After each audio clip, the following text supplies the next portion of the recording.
Hello and welcome to Precon Decon, the video series where I deconstruct the pre-constructed decks of Magic the Gathering's history. So we are going to be starting off with the Urza's Destiny set here, which is the last set of the Urza's block. So we're going to start off by looking at Assassin, which is a mono black deck. So we have a deck list here, which is 21 creatures, 7 enchantments, 4 instants, 7 sorceries, 21 land. Mana curve off to the side there. Let's dive in, start looking at some creatures. So, the theme of this deck is just killing things, apparently, according to the very short blurb I could find for it. So, yeah, a lot of black creatures who are going to have effects that make your opponent's life miserable. So, Body Snatcher is one of the rares. We'll look at that straight away now. So, I'm going to mention an interesting bit of trivia. So, Urza's Destiny is the first expansion set that came out after 6th edition, and 6th edition made a few kind of tweaks to the rules and kind of how cards were templated. So the main template here is that so up until now, creature spells have had this text in the line that says, summon creature type. So you can see here on Bone Shredder or Order of Yawgmoth, it says summon minion or summon knight. Starting with Urza's Destiny, it's the format we're familiar with these days, where it just says creature and then hyphen and then the creature type. So there we go. Just a little bit of trivia there. Anyway, Body Snatcher. So when it enters the battlefield, you choose you discard a creature card from your hand, and if you don't, you exile Body Snatcher. And when Body Snatcher dies, you can exile it, and you get a creature from your graveyard onto the battlefield, which is kind of a fun effect, I suppose.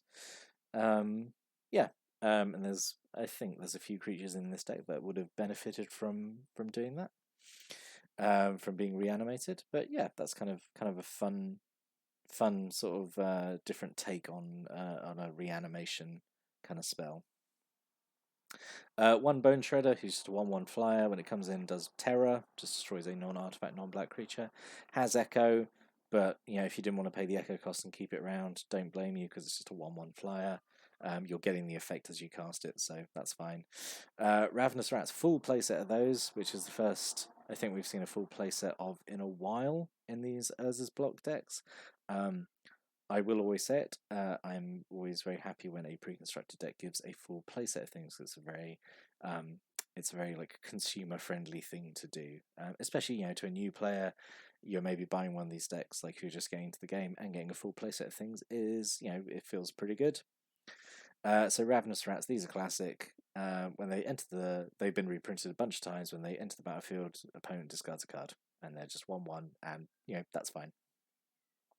I think that's a good way of doing like a discard effect, because one of the decks we looked at back in Urza's Saga is like a 6-mana creature, is like a 2/2 flyer, Abyssal Horror. I think it was like 6 mana. When it comes in, an opponent discards 2 cards, but by the time you've hit 6 mana, opponent's not likely to have that many cards in hand to sort of discard. So Ravenous Rats being able to do it early and sort of get an opponent when they've got a mostly full hand of things, and the choice is maybe a little more painful. Like, I think that's the best way of doing sort of a cheap discard effect.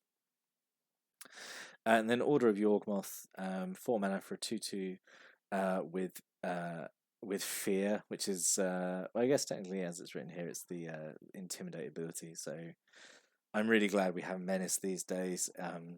We don't have to go through the weird Fear it's the first creature we've had with Fear show up in any of these deck reviews, maybe. But anyway, yeah. So he has Fear, which is the old version of Intimidate, which is kind of the old version of Menace. Anyway, and when he deals damage to a player, they discard a card. So kind of like a Spectre ability. So there is, I'd say, a theme in here of like creatures dying for value.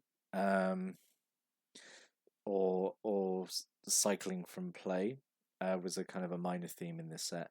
So disease carriers are a 2/2 for 4, and when they die, a creature gets -2/-2 and turn. So I think that's fairly decent. maybe a little expensive, but I still think it's basically fine. Plague Dogs are a little expensive, 5 mana for 3/3. But when it dies, everything gets -1/-1 till end of turn, and quite nicely, you can sacrifice it to itself to draw a card. So it's always potentially lying there as a sweeper, or a very small sweeper if you need it.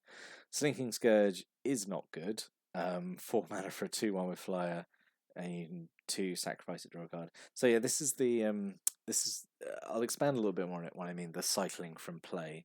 So a lot of creatures in this set have the ability to pay 2 colorless and sacrifice it to draw a card. Which is obviously very similar to cycling, where when it's in your hand, you pay 2 and you discard it and you draw a card. But having this cycling from play, the 2 sacrifice it, draw a card, it kind of goes against the point of cycling in my mind, because the point of cycling is you usually put it on conditional cards, and if you can't use it at the time, then it's fine. You can pay a cost and discard it and draw a card. So it's like, for example, on lands, early on, if you need the land, that's fine, you can play it, but later on, if you draw it and you don't need it, you can cycle it.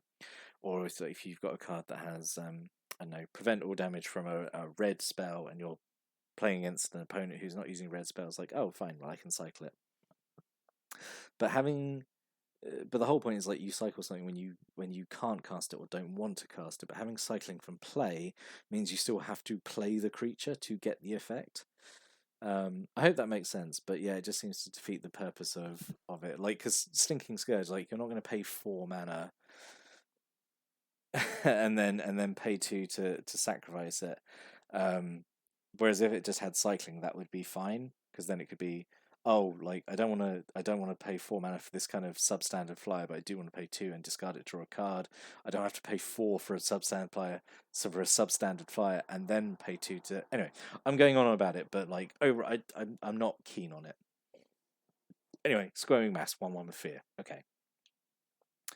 Nightshade Seer. So this is a cycle of seers in the set, where they're usually, 4 mana for a 1/1 is not wonderful at all. That's obviously very bad. Maybe semi-justified in that you can pay mana and tap and reveal any number of black cards in your hand, and a creature gets -X/-X on turn, where X is the number of cards you reveal. So it is repeatable potential kill, but like I'm not getting over that.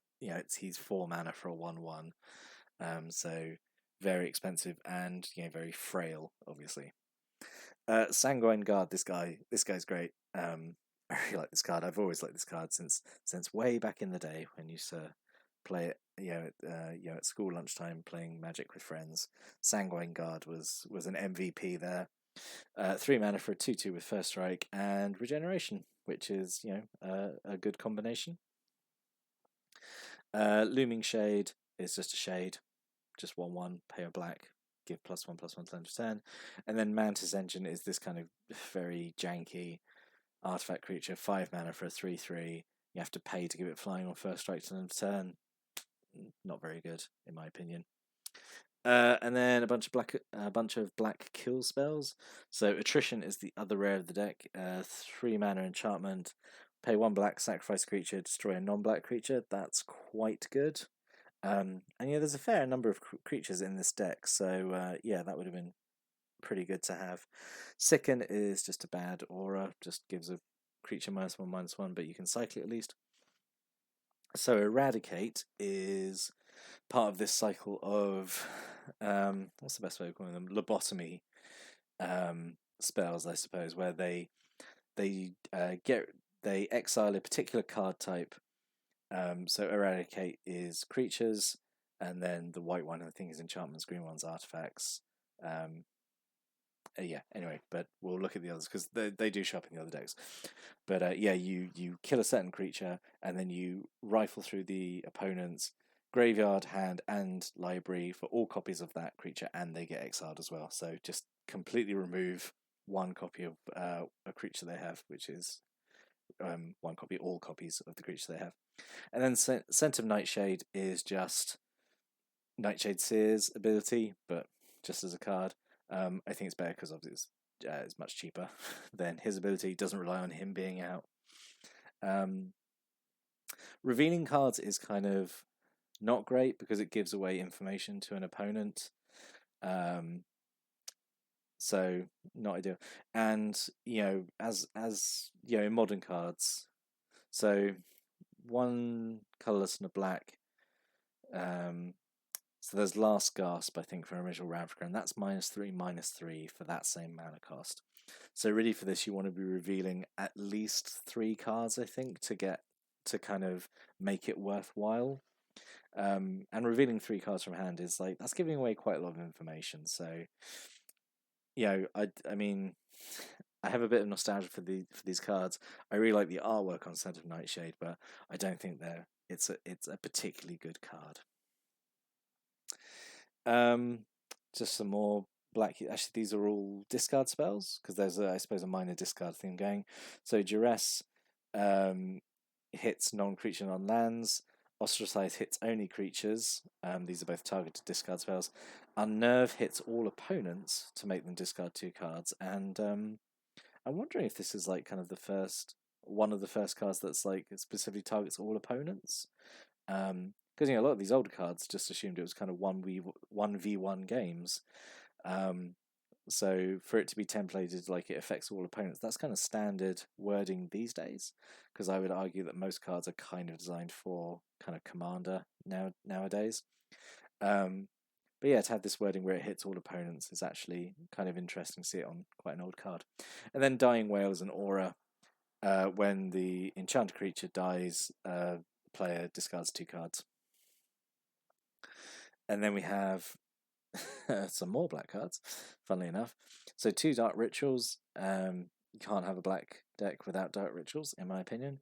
Despondency is just a very weak aura. It just gives a creature -2/-0. That's just not very good. It's not worth a card, in my opinion. Engineered Plague is an enchantment where it comes in, you pick a creature type, and all creatures of the chosen type get -1/-1. Urza's block is not really a tribal block. But there are still like a decent number of, say, like elves or soldiers or clerics that this could have hit and kind of messed up a little bit. Soul Feast is just a very expensive kind of life drain spell. And Festering Wound is part of this cycle. A lot of cycles actually in this set. Now I'm thinking about it, but yeah. So this is part of a cycle of like growing enchantments. So you would. So there's one of these in each card, and basically you put it down, and every upkeep it gets an extra counter, and the effect gets stronger. So with Festering Wound, you put it on a creature at the start of the upkeep of enchanted creatures control. That's interesting. I assumed it was going to be. No, I've misread it. Never mind. But yeah, basically they just take damage and more damage as the Festering Wound gains more and more infection counters. So yeah, that's pretty good. It really incentivizes them to try and find a way to get rid of their decaying, diseased creature, which is quite fun. And then to finish off, we just have a Spawning Pool, which is the black man land of the block. 2 mana to become a 1/1 black creature with 1 black. Regenerate this creature until end turn, makes it an okay blocker. Or sacrifice fodder if you really need to sacrifice something, and then full playset of Polluted Mires, which is just cycles away, which is fine. So what could have been? There's just like a really good number of black spells I think could have gone here. Chime of Night is an aura that kills a creature when the enchanted creature dies. Fodder Cannon lets you sacrifice creatures to do 4 damage to other creatures. Sick and Tired gives -1/-1 to 2 creatures. Crazed Scourge is not ideal. Not really sure I put it in here. But it's just 4 mana, 2/2 flying haste, which is fine, I guess.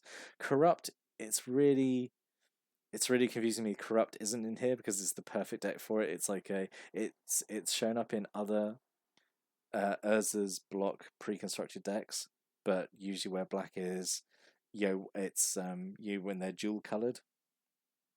And finally, you have a mono black deck where you're going to have a load of swamps, and Corrupt's not in here. Even just one, I think, would have been really good to have in here. Spineflux is just a big creature. Sacrifice a creature when it comes into play, and it has 1 mana generate, and it's 5/1 for 3. That's quite good. so you have a lot of creatures that sort of benefit from dying. And then Vile Requiem. This is again part of a cycle of growing enchantments. These are like song enchantments. They get verse counters. So this gets stronger and stronger. Eventually, you pop it and you do you kill non-black creatures equal to the number of counters that were on it. And yeah, this is used to be one of my favorite black cards. I think just because like the name sounded really cool. So in summary, I think this deck's pretty solid. You know, it's just got like a pretty good selection of like creatures and spells. Yeah, like a lot of discard, a lot of creature kill, just very classic black deck, really. Yeah, I don't know. Did you have this deck? Did you play with it? Did it sort of play as well as I think it did on paper? It's not very exciting, I'm gonna say.